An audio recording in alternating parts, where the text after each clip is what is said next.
Good morning. Joining us now, we have Colorado head coach J.R. Payne and student athletes Quinessa Kalo Doe and Maya Hollingshed. Coach, if you would start with an opening statement, please.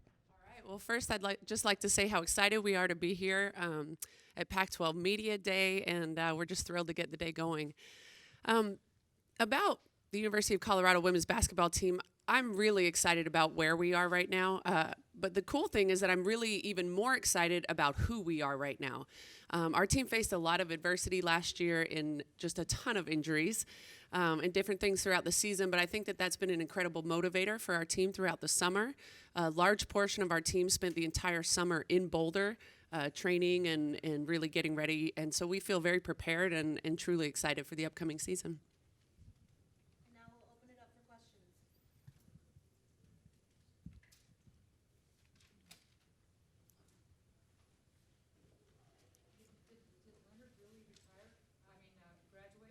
She is officially gone, but the good thing is she's officially a fantastic pro now in Germany. Let's talk about life after Kennedy. And obviously, you mentioned that you had to go through a big chunk of last year without her, and a lot of your young kids stepped up. Yeah. What do they gain from that? What's the identity of this team when so much of it was on her shoulders? Sure. How do you move forward without the great Kennedy Leonard? Yeah, well, I'm the type of person that is always looking for the blessing in the storm. You know, so while we wanted Kennedy to be healthy and would have been a more experienced ball club with her in the lineup last year, the blessing is that we had an incredible opportunity for a lot of young players to step up and play key contributing minutes that simply just wouldn't have been available without that injury. But there were times throughout last season, due to several injuries, that actually these two on stage really carried us, you know, offensively, defensively, from a leadership standpoint. And so the great thing is that we actually do have a lot of experience even through the struggle, you know, of injuries last season.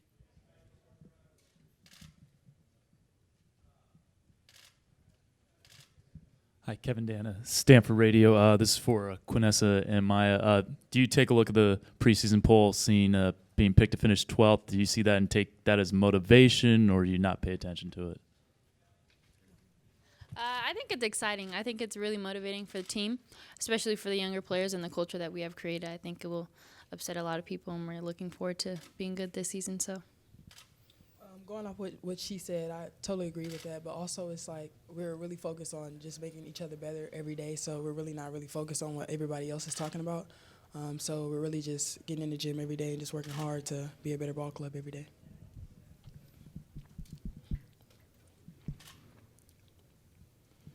Quinessa, since you're the only senior on the team now, the de facto leader, what has it been like taking on that leadership role, and what do you expect from yourself as a leader?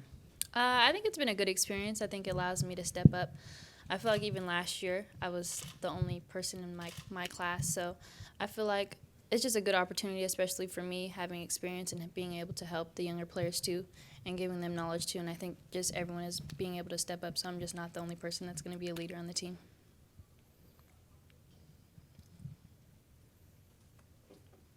Are there any more questions for coach or student athletes?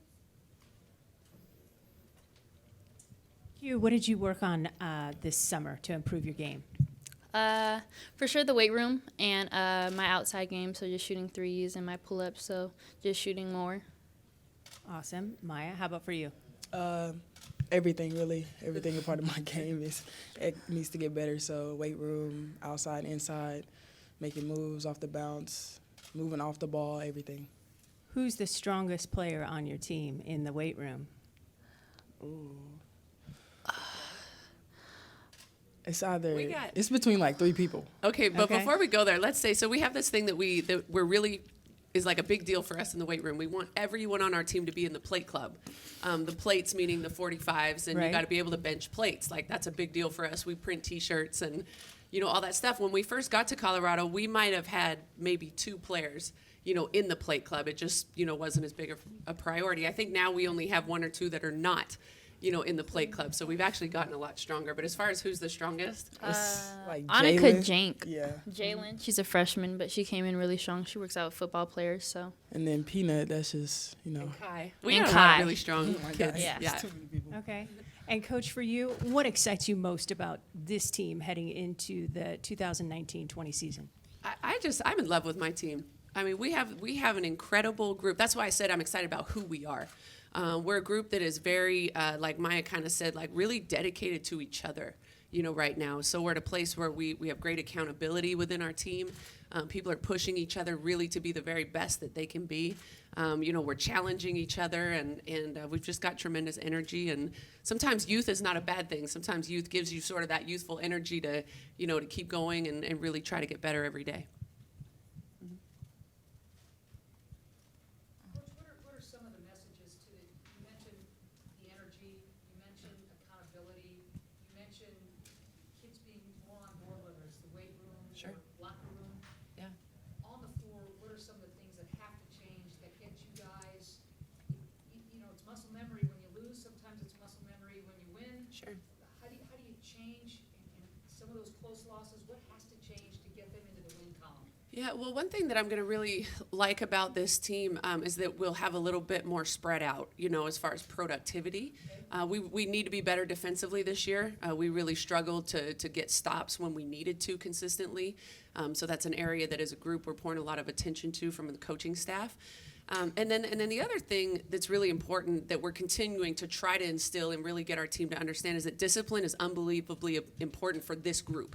When you've had some real playmakers in Leonard and Robinson, there were times when it kind of is like, give the ball to Lexi and just let her go to work, and she could do that. So that was sort of her makeup. And same with Ken. But with this group, we have the potential to have a lot of great scoring options on the floor at different times. But in order to really establish that, we've got to be disciplined in what we do.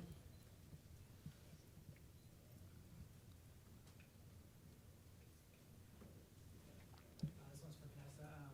Since you're studying communications, is the Pac-12 Media Day experience kind of,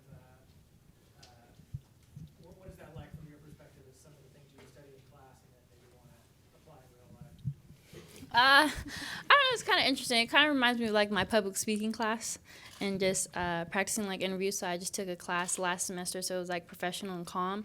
So it's just like, how do you answer questions? How do you handshake people? So I feel like it's just like applying to Media Day today. So.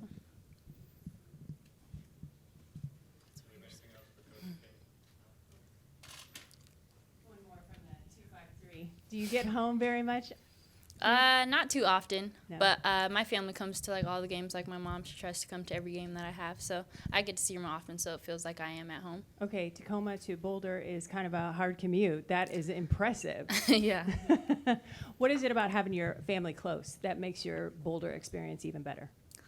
I feel like it's really cool, but I think that my teammates too and the coaches, they really help me feel like they're a family too. So it's kind of like I have like my second family with me all the time, and then I talk to my mom all the time and like my little brothers. So especially when they come, it's just really exciting just having them all home. Over here, Ben Parker, GoldenMirrorReport.com. I'm just curious, you guys play at the highest elevation of any team in the Pac-12. Do you guys actually notice that when you play teams that that's a real advantage for you when other teams come into your building? Yeah, there's places all throughout the building where it reminds you that you are at 5,345 feet. Like it's scripted everywhere. But do you want to?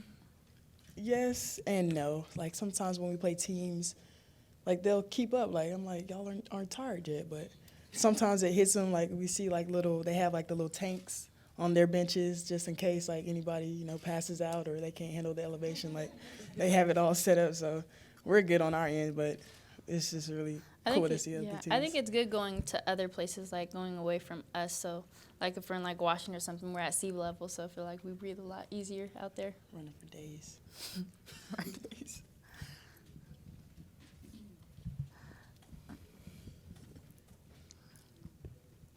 JR, looking from a national perspective, do you see where Sabrina coming into this year has kind of become the face of women's college basketball and potentially even kind of the face of college basketball, just kind of with the name recognition for coming into this season?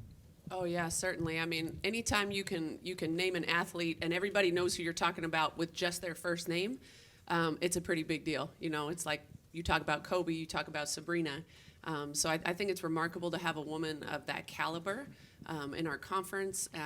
You know, and then for us to be able to play against someone like that, and I love that Sabrina celebrates all of the other great teams in our league. She's a great ambassador for our sport.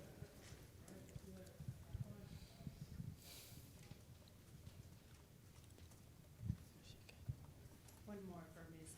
Hollingshed. I know you love music. What do you have in your beats or your, little iPhone? What gets you going before a game or practice? Really everything, but I play it all. We just put it on the speaker and we just dance to anything. A lot of people don't know, but I like country music a little bit, so I'll play a little bit of that, but not all the time, but it's just a little dabble, but that's it.